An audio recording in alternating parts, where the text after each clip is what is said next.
Xenophon parlays ABCC bill for his own increased authority and helps Turnbull. Analysis. King Nick, the most effective politician in Parliament, has made Malcolm Turnbull's day and reinforced his own authority in home state South Australia. He has moved rivers and billions of dollars in procurement policy, not to mention the dispersal of responsibilities within the government. Senator Xenophon, who heads the Nick Xenophon team of 3 senators and 1 MP, has delivered the Australian Building and Construction Commission legislation the Prime Minister sorely needs for a government end-of-year victory celebration. The bill passed the Senate this morning, 36 votes to 33. The final legislation only bears a passing resemblance to the original proposition taken to the double dissolution election, like a fading beauty who needed substantial cosmetic surgery to remain alluring. However, the central objective of the legislation, to put building site roughhouse and disruption outside the law, remains intact, and that is what the government will light up on its things achieved marquee. The government has not been able to negotiate all its legislative traffic through the Senate. Proposed changes to paid parental leave and its plan to cut corporate tax by $50 billion over 10 years have been put off until next year. It did get the other double dissolution legislation, the Registered Organizations Bill, into law.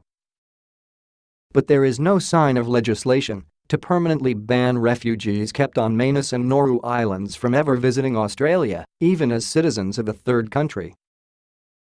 Mr. Turnbull needed to establish that, after an election which reduced him to a 1-seat majority, he could run government and manage the parliament.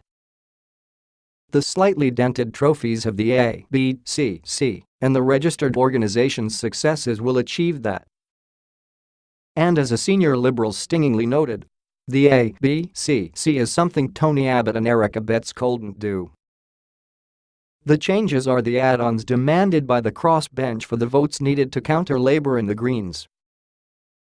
They include the strange demand from Liberal Democrat David Leongelm for consumers to be allowed into every second ABC and SBS board meetings to question directors.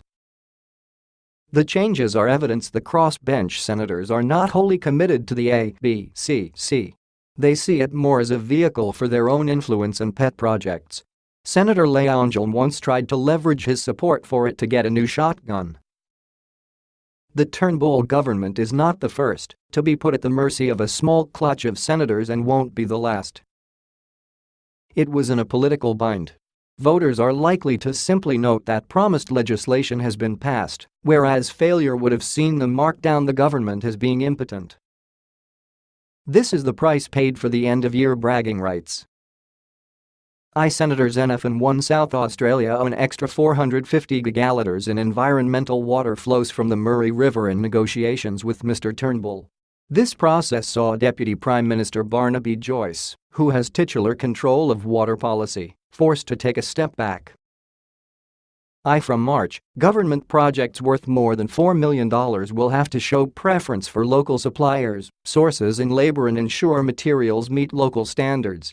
This could see preference for local steel over imported products, but it also will be seen as a form of protectionism that could affect our free trade agreements. Senator Leongelm has won changes to onus of proof provisions, which originally meant a suspect had to prove innocence rather than his accusers having to prove guilt.